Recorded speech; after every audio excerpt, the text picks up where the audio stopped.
سورۃ فاطر. سورہ فاطر کی ابتدا اللہ تعالیٰ اپنی تعریف سے کر رہے ہیں کہ تمام تعریفیں اس اللہ کے لیے ہیں جو آسمانوں اور زمین کے بنانے والا ہے. اور اسی طریقے سے فرمایا جاعل الملائکۃ رسلا، فرشتوں کو بطور قاصد اپنے رسولوں کے پاس بھیجنے والا. وہ فرشتے اولی اجنحۃ مثنی و ثلاث و رباع، جو دو دو تین تین چار چار پروں والے ہیں اور اس سے بھی زیادہ پروں والے فرشتے ہیں. جیسے کہ حضرت جبرائیل علیہ السلام کے بارے میں ہے کہ حضور صلی اللہ علیہ وسلم نے جب ان کو پہلی دفعہ دیکھا تو 600 پر حضرت جبرائیل علیہ السلام کے تھے، اور پورے افق پر مشرق سے مغرب تک حضرت جبرائیل علیہ السلام کا جسم اور وجود پھیلا ہوا تھا، جس کو دیکھ کر آپ صلی اللہ علیہ وسلم پر تھوڑی دیر کے لیے غشی طاری ہو گئی تھی. تو یہ فرشتوں کا ذکر اللہ تعالیٰ نے فرمایا. اور ساتھ ہی آیت نمبر 2 میں فرمایا ما یفتح اللہ للناس من رحمہ، اللہ تعالیٰ اگر لوگوں کے لیے رحمت کے دروازے کھولنا چاہے فلا ممسک لہا، تو دنیا بھر کی ساری طاقتیں، سارے انسان اور جنات جمع ہو جائیں، اللہ تعالیٰ کی اس رحمت کے دروازے کو نہیں روک سکتے. وما یمسک، اور اللہ تعالیٰ جس پر رحمت کے دروازے روکنا چاہے، بند کرنا چاہے، فلا مرسل لہ من بعد، اللہ کے بعد کوئی اس کو کھولنے والا نہیں ہے. لوگوں کو مخاطب کر کے اللہ تعالیٰ نے آیت نمبر 3 میں فرمایا یا ایھا الناس، اے لوگو اذکروا نعمت اللہ علیکم، اللہ کے احسانات کو اپنے اوپر یاد کرو کہ اللہ نے کتنے احسانات، بے شمار احسانات تم پر بھیجے ہیں، تم پر نازل کیے ہیں. اور هل من خالق غیر اللہ، اللہ کے سوا کوئی ہے بنانے والا؟ یرزقکم من السماء والارض، جو آسمان اور زمین کی نعمتوں سے تم کو نوازے. لا الہ الا ہو، اللہ کے سوا کوئی معبود نہیں. فانا تؤفکون، تو تم لوگ کدھر بھٹکے جا رہے ہو. دوبارہ اللہ تعالیٰ نے انسانوں کو مخاطب کر کے آیت نمبر 5 میں فرمایا یا ایھا الناس، اے لوگو ان وعد اللہ حق، اللہ کا وعدہ سچا ہے. فلا تغرنکم الحیات الدنیا، لہذا تمہیں دنیاوی زندگی دھوکے میں نہ ڈالے. ولا یغرنکم باللہ الغرور، اور شیطان اور کوئی اور دھوکے میں ڈالنے والی چیز بھی تم کو کسی بھی اس معاملے میں دھوکے میں نہ ڈالے. ساتھ ہی فرمایا شیطان تمہارا دشمن ہے، لیکن دشمن ہے یہ حقیقت کے ساتھ اس بات کو بھی مانو کہ فاتخذوہ عدوا، تم بھی اس کو دشمن مانو کہ جب وہ تمہارے دل میں وسوسہ ڈالے، گناہ کرنے کا پر تم کو آمادہ کرے، تو تم اس کو اپنا دشمن سمجھتے ہوئے گناہوں سے احتیاط کرو. اس کے بعد اللہ تعالیٰ نے آیت نمبر 15 میں فرمایا یا ایھا الناس، لوگو انتم الفقراء الی اللہ، تم سب کے سب اللہ کے محتاج ہو. واللہ هو الغنی الحمید، اور اللہ تعالیٰ بے نیاز، قابل ستائش اور لائق تعریف ہے. ان یشاء یذھبکم، اگر وہ چاہے تو تم سب کے سب کو اس دنیا سے لے جائے. ویأتی بخلق جدید، اور تمہارے بدلے ایک نئی مخلوق پیدا کر دے. وما ذلک علی اللہ بعزیز، اور ایسا کرنا اللہ پر مشکل نہیں ہے. اس کے بعد اللہ تعالیٰ نے ان لوگوں کے بارے میں جن کو جہنم میں داخل کیا جائے گا، اللہ فرماتے لا یقضى علیہم فیموتوا، ان پر نہ موت کا فیصلہ ہوگا کہ ان کی جان چھوٹ جائے. ولا یخفف عنہم من عذابها، نہ ان کے عذاب میں کوئی کمی کی جائے گی. آگے اللہ فرماتے ہیں یہ لوگ جہنم کے اندر چیخیں ماریں گے اور کہیں گے ربنا اخرجنا نعمل صالحا غیر الذی کنا نعمل، اے ہمارے رب ہمیں اس جہنم سے نکال دے، ہم آئندہ کے بعد اچھے عمل کریں گے، اور وہ عمل جو کہ عمل بد تھے ہم وہ ہرگز نہ کریں گے. اللہ تعالیٰ فرمائیں گے اولم نعمرکم، کیا ہم نے تم کو اتنی عمر نہیں دی تھی؟ ما یتذکر فیہ من تذکر، جس کے اندر نصیحت حاصل کرنے والا نصیحت حاصل کر سکتا تھا. مفسرین نے لکھا ہے اس سے مراد بلوغت کی عمر ہے کہ جب بچہ بالغ ہو جائے تو اس کے اندر وہ عقل، وہ فراست اور وہ شعور آ جاتا ہے کہ اس کے اندر حق اور باطل کی تمیز اس کو محسوس ہونے لگ جاتی ہے. اس کی عقل اس کو صحیح اور غلط دکھاتی ہے، گناہ اور نیکی دکھاتی ہے، اندھیرا اور نور کی طرف اس کی رغبت دلاتی ہے. اگر پھر بھی وہ گناہوں پر آمادہ ہو جائے تو اللہ فرمائیں گے کیا ہم نے تم کو دنیا کے اندر اتنی عمر نہیں دی تھی کہ نصیحت حاصل کرنے والا نصیحت حاصل کر لیتا. اور بعض مفسرین نے فرمایا اس سے 40 سال کی عمر مراد ہے کہ اگر 40 سال کے بعد بھی اگر کوئی شخص اللہ کی اطاعت پر آمادہ نہ ہو، اللہ کے قریب نہ ہو، تو ایسے شخص کے اوپر اللہ کی حجت تمام ہو جاتی ہے. اور اللہ اس کو فرمائیں گے کہ کیا ہم نے تم کو اتنی عمر نہیں دی تھی کہ تم آرام سے نصیحت حاصل کر سکتے تھے. وجاءکم النذیر، تمہارے پاس تو ڈرانے والا بھی آیا تھا. ڈرانے والے سے کیا مراد ہے؟ مفسرین نے فرمایا کہ اللہ کے نبی صلی اللہ علیہ وسلم کی شریعت مراد ہے جو تم کو ڈرا رہی ہے، یہ مراد ہے۔ بعض مفسرین فرماتے ہیں قرآن کے احکامات جو ڈرا رہے ہیں یہ مراد ہے، اور بعض مفسرین نے لکھا ہے کہ نذیر سے مراد چہرے اور داڑھی کے اندر سفید بال کا آنا ہے، کہ جب تمہارے چہرے اور داڑھی کے اندر سفید بال آنے لگیں، جب تمہارے سر کے بال سفیدی اس کے اندر چھانے لگے، تو تم سمجھ جاؤ کہ یہ ایک ڈراوا ہے جو تم کو ڈرا رہا ہے کہ اب تمہارا سفر آخرت کا عنقریب شروع ہونے والا ہے، زمین پر تمہارا وقت کم رہ گیا ہے۔ تو یہ بھی ایک طریقے کی ڈرانے والی چیز ہے۔ اور بعض مفسرین فرماتے ہیں کہ ڈرانے والے سے مراد پے در پہ بیماریوں کا آنا ہے، کہ جب پے در پہ بیماریاں تم پر آنے لگیں، ایک بیماری ختم نہ ہو کہ دوسری بیماری سر پر کھڑی ہو، دوسری بیماری ختم نہ ہو کہ تیسری بیماری تمہارا منہ چڑھا رہی ہو، اتنا بیماریوں کا پے در پہ آنا یہ تمہارے لیے ڈراوا ہے کہ تمہارا سفر اب آخرت کا قریب شروع ہونے والا ہے، اب اللہ کے قریب ہو جاؤ، دنیا سے دل لگانا چھوڑ دو اور آخرت کے قریب ہو جاؤ۔ بعض مفسرین فرماتے ہیں کہ ڈرانے والے سے مراد تمہارا دادا بننا ہے، یعنی پوتے کا اس دنیا میں آنا ہے۔ اگر تمہارا پوتے اور نواسے دنیا میں آنے لگے تو اس کا مطلب یہ ہے کہ ایک نسل کے بعد تمہاری دوسری نسل شروع ہو گئی ہے، اور اب تمہارا اس دنیا سے سفر کا وقت قریب ہو گیا ہے، دنیا سے رخصتی کا وقت قریب ہے۔ گویا یوں تو پوتے کا آنا بہت بڑی نعمت ہے۔ اللہ تعالیٰ نے قرآن مجید کے اندر پوتے کو بطور نعمت تذکرہ فرمایا ہے کہ اللہ تعالیٰ نے تم کو تمہارے جوڑوں سے بیویاں دیں، تمہارے کو اولادوں سے نوازا، تم کو پوتوں سے نوازا۔ بظاہر تو قرآن مجید کے اندر بہت بڑے احسان کی جگہ پر اللہ نے اس کا تذکرہ کیا ہے، لیکن در حقیقت یہ ایک ڈراوا ہے جو تم کو ڈرا رہا ہے کہ اب تمہارا وقت قریب ہے۔ ایسے لوگوں سے پھر کہا جائے گا، اللہ فرمائیں گے تمہارے پاس تو ڈرانے والا بھی آ گیا تھا، پھر بھی تم نہیں مانے، فذوقوا فما للظالمین من نصیر، اب یہ عذاب چکھو، اب تمہارا یہاں پر کوئی مددگار نہیں ہے۔ آیت نمبر 41 میں اللہ نے فرمایا کہ اللہ ہی وہ ذات ہے جس نے آسمانوں اور زمین کو تھام رکھا ہے کہ وہ گر نہ جائیں۔ اگر اللہ تعالیٰ ان کو اگر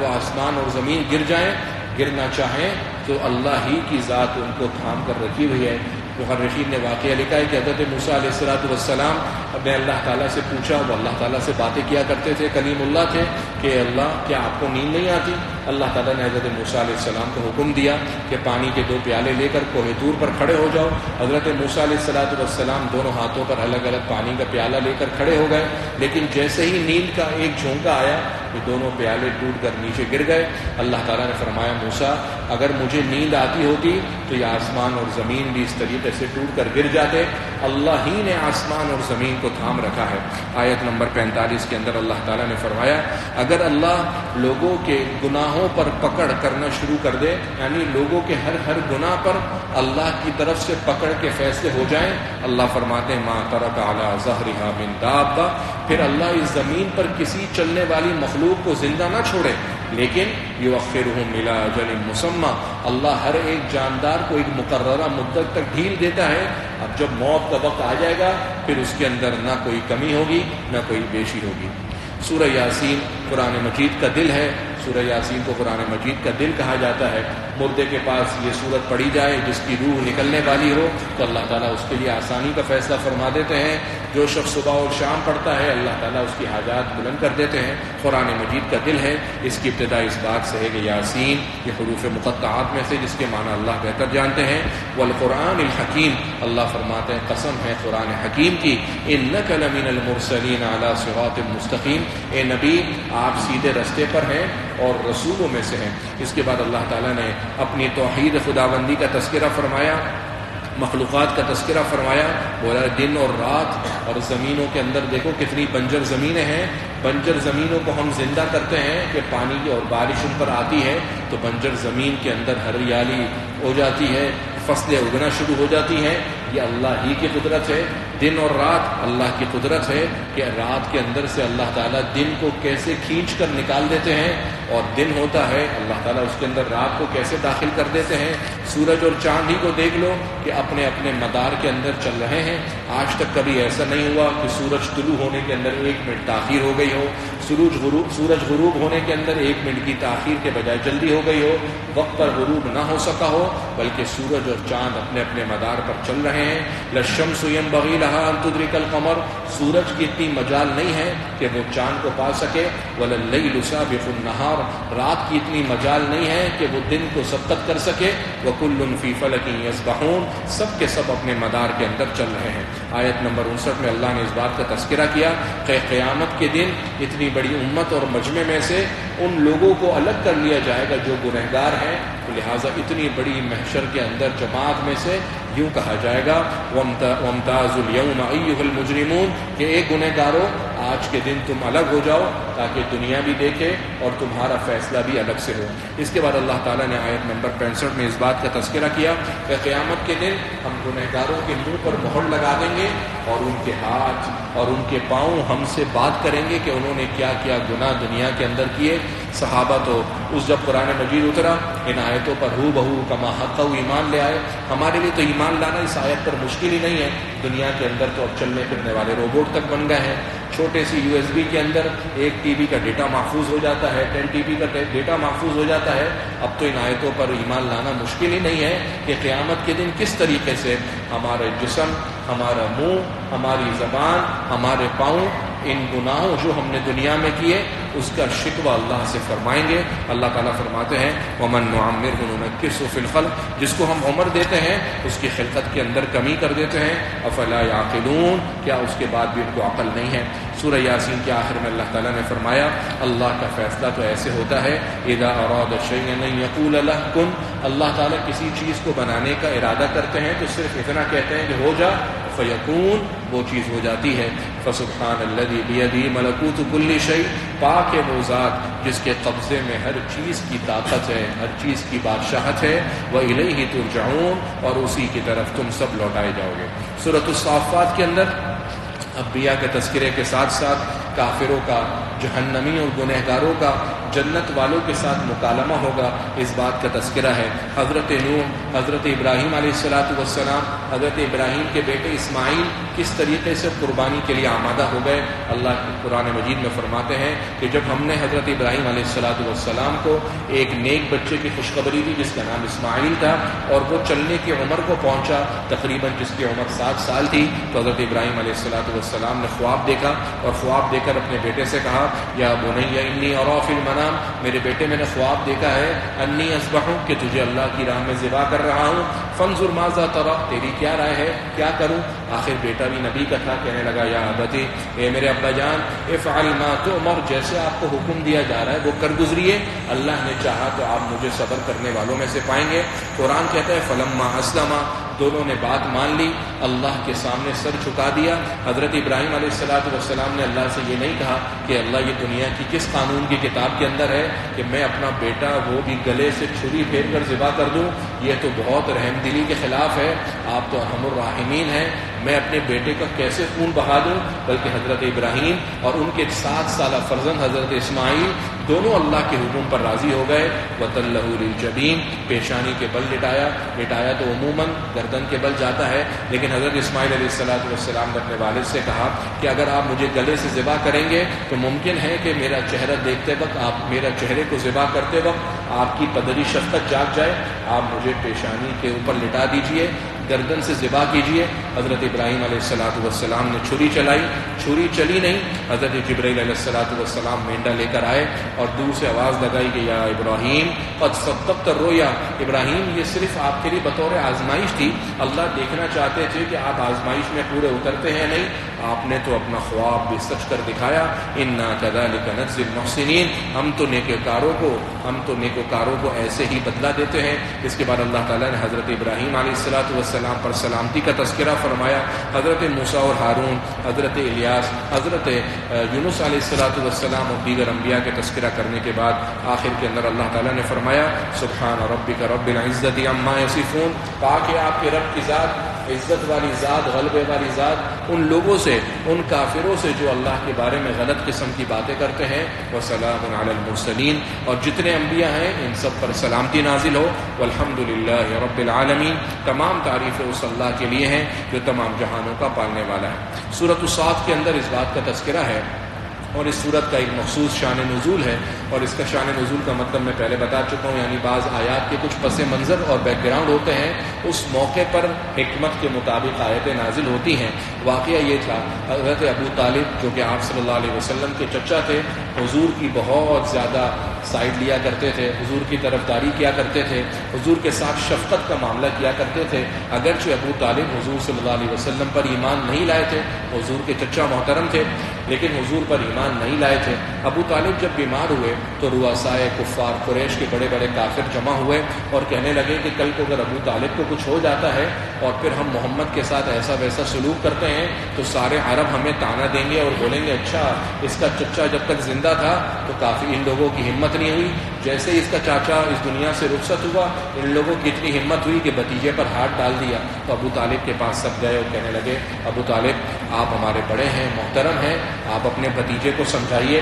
کہ وہ ہمارے معبودوں کو برا بھلا کہتا ہے، کیوں ہمارے معبودوں کے پیچھے پڑا ہوا ہے، آپ اس کو سمجھائیں۔ ابو طالب نے اپنے بھتیجے حضور صلی اللہ علیہ وسلم کو بلایا اور حضور سے کہا بھتیجے یہ لوگ تمہاری شکایت کر رہے ہیں کہ تم ان کے معبودوں کو برا بھلا کیوں کہتے ہو، تمہارے پاس کوئی کیوں ان کے بارے میں سب و شتم کرتے ہو، اس طرح نہ کرو، ان کو ان کی عبادت کرنے دو، تم اپنی عبادت کرو۔ حضور صلی اللہ علیہ وسلم نے فرمایا چچا جان مجھے ایک بات بتائیں، میں ان سے ایک ایسی بات نہ کہلواؤں کہ اگر وہ ایک بات یہ کہہ دیں تو عرب عجم بھی ان کے سامنے سر نگوں ہو جائے اور ان کے سامنے سر جھکا دے، اگر وہ ایک کلمہ کہہ دیں تو سارے لوگ مل کر کہنے لگے ہاں بتاؤ وہ کون سا کلمہ ہے کہ اگر ہم کہہ دیں تو عرب سارا عجم بھی ہم سب کے آگے سرنگو ہو جائیں۔ آپ صلی اللہ علیہ وسلم نے فرمایا کہہ دو لا الہ الا اللہ، اللہ کے سوا کوئی معبود نہیں، عرب تو کیا عجم بھی تمہارے سامنے سرنگو ہو جائیں گے۔ سارے قریش کے بڑے بڑے سردار اپنا دامن جھاڑتے ہوئے اعراض کرتے ہوئے کھڑے ہوئے اور کہنے لگے کہ ہماری محمد سے نہیں بنتی۔ اس پر یہ آیتیں نازل ہوئی کہ اللہ کا ارشاد ہے کہ یہ کافر ابھی بھی بدبختی کے اندر ہیں، ان کو پتہ نہیں ہے کہ ان سے پہلے کتنی بستیاں ہم نے ہلاک کری، انہوں نے ہماری بات نہیں مانی، اور ان کو اس بات سے تعجب ہے کہ ان کے پاس ڈرانے والا انہی میں سے آیا ہے۔ تو یہ لوگ اس کے بارے میں کہنے لگے کہ جادوگر ہے، پھر یہ لوگ جانے لگے تو آپ صلی اللہ علیہ وسلم پر یہ آیت نمبر 8 تک نازل ہوئی۔ اس کے بعد اللہ تعالیٰ نے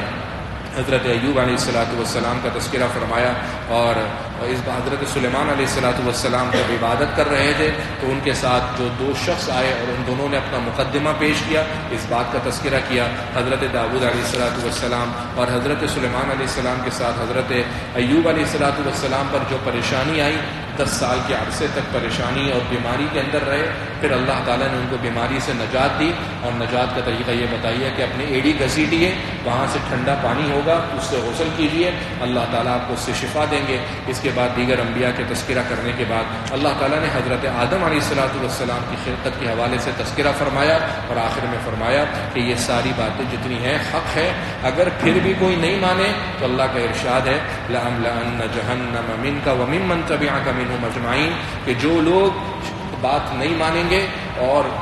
جو لوگ بات نہیں مانیں گے، اللہ فرماتے ہیں کہ میرا وعدہ ہے کہ میں ایسے لوگوں کو جہنم سے بھر دوں گا۔ سورۃ الزمر کے اندر بھی اللہ تعالیٰ نے اپنی توحید کا، قدرت کاملہ کا تذکرہ فرمایا۔ آیت نمبر 8 میں اللہ نے فرمایا کہ انسان کے اوپر جب کوئی برائی آتی ہے، مصیبت آتی ہے تو وہ اللہ کو پکارنے لگتا ہے، لیکن جب اللہ اس کو نعمتوں سے نوازتے ہیں تو پھر اللہ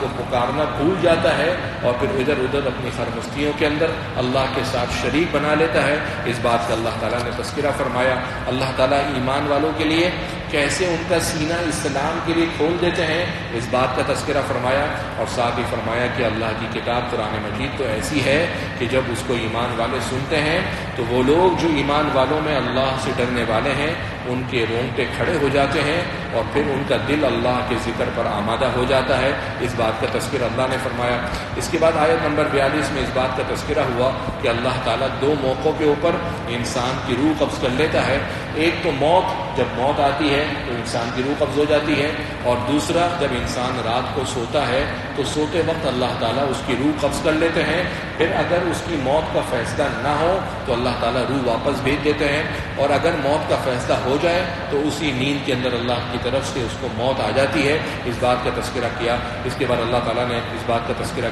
آیت نمبر 53 میں فرمایا کہ نبی آپ کہہ دیجئے یا عبادی الذین اسرفوا علی انفسہم، کہ اے میرے وہ بندو جنہوں نے اپنی جانوں پر بہت ظلم کر لیا، جنہوں نے اپنے آپ کے اوپر خوب گناہ کر لیے، لا تقنطوا من رحمت اللہ، اللہ کی رحمت سے بالکل مایوس مت ہونا، ان اللہ یغفر الذنوب جميعا، اللہ تمہارے سارے گناہوں کو معاف کر دے گا، اور اللہ بے شک معاف کرنے والا، رحم کرنے والا ہے۔ اور اس بات کا تذکرہ کہ کہیں اگر تم نے دنیا کے اندر توبہ نہ کی تو قیامت کے دن تم یہ نہ کہنے لگو یا حسرتا علی ما فرطت فی جنب اللہ، وائے ندامت میں نے اللہ کے حق کے اندر بہت کوتاہی کی، یا تم آخر کے اندر کہنے لگو قیامت کے دن کہ لو ان اللہ ہدانی لکنت من المتقین، اگر اللہ مجھے ہدایت دے دیتا تو میں اللہ سے ڈرنے والوں کے اندر بن جاتا۔ یا تم قیامت کے دن عذاب کو دیکھ کر یہ مت کہنا کہ لو ان لی کرہ، کہ کاش مجھے ایک دفعہ لوٹا دیا جائے، فاکون من المحسنین، تو میں نیکوکار بن جاؤں گا۔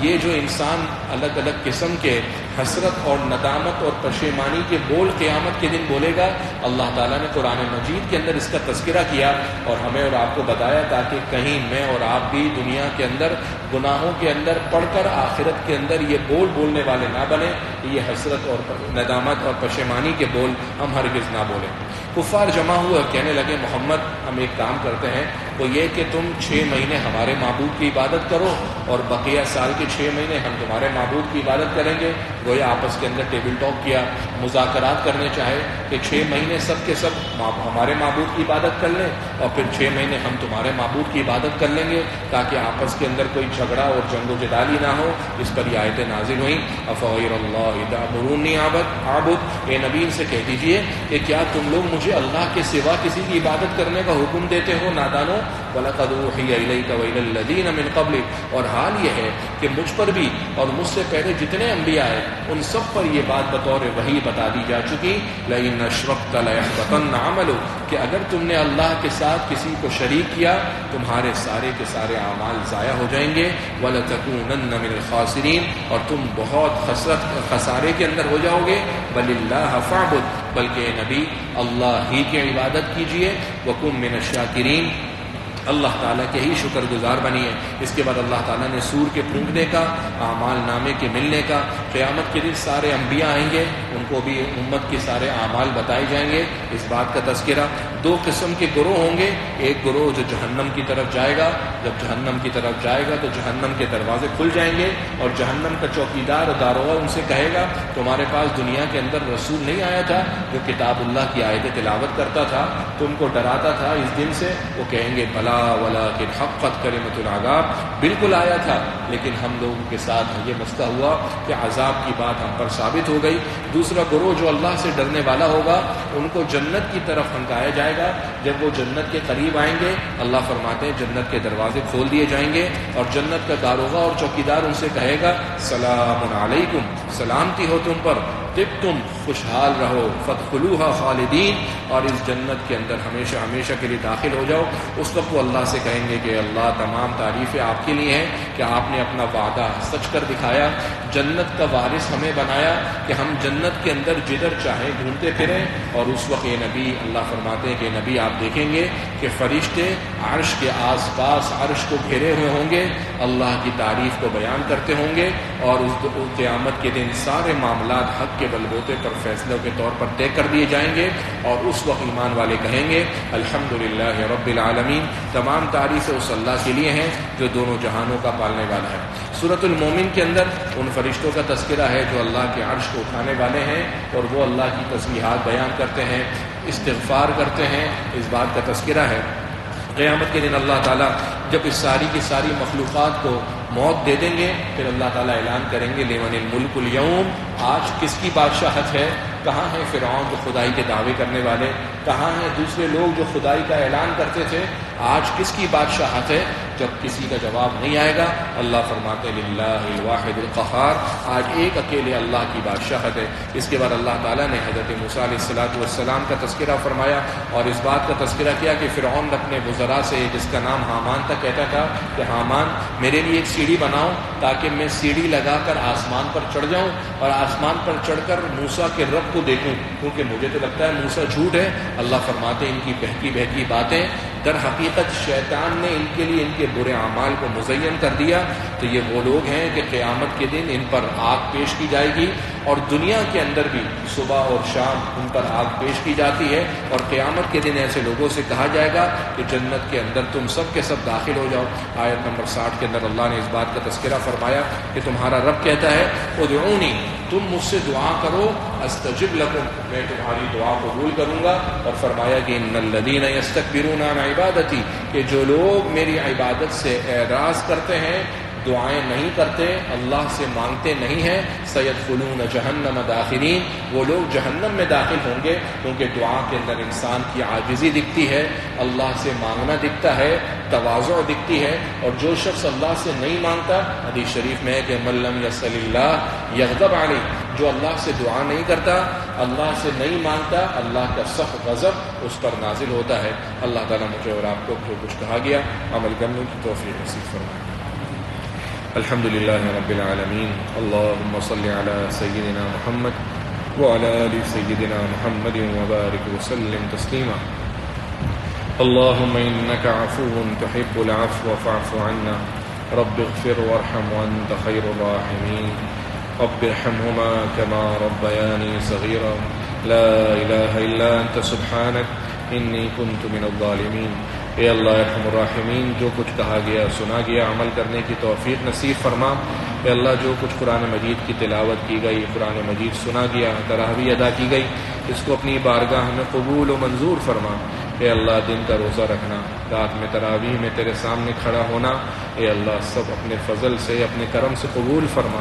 اے اللہ ہماری عبادتیں ٹوٹ ٹوٹ کے شکار ہیں، اے اللہ ان عبادتوں کو، ٹوٹی پھوٹی عبادتوں کو اپنی رحمت کے طفیل قبول فرما لے۔ اے اللہ جو کمی کوتاہیاں اس عبادتوں کے اندر ہیں، اے اللہ ارحم الراحمین ہم سب کو معاف فرما۔ اے اللہ ہماری عبادتوں کو نام و نمود سے، نمائش اور دکھلاوے سے محفوظ فرما، نیکی کرنے کا ذوق شوق نصیب فرما، نیکی کرنے کی رغبت نصیب فرما، گناہوں سے، گناہوں کی گندگی سے، نحوست سے ہم سب کو محفوظ فرما۔ اے اللہ چین والی، سکون والی، عافیت والی زندگی نصیب فرما۔ اے اللہ ہم سب کی جو جو جائز حاجات ہیں اللہ آپ بخوبی جانتے ہیں، اس قرآن مجید کی برکت سے، اس پڑھنے اور سننے کی برکت سے اے اللہ ہماری جائز حاجات کو اپنے فضل و کرم سے پورا فرما۔ اے اللہ ہم میں جو لوگ کسی مصیبت میں ہیں، آزمائش میں اٹکے ہوئے ہیں، مصیبت میں ہیں، اے اللہ ارحم الراحمین آپ مصیبتوں کو دور کرنے والے ہیں، اپنے فضل سے، اپنے کرم سے ہم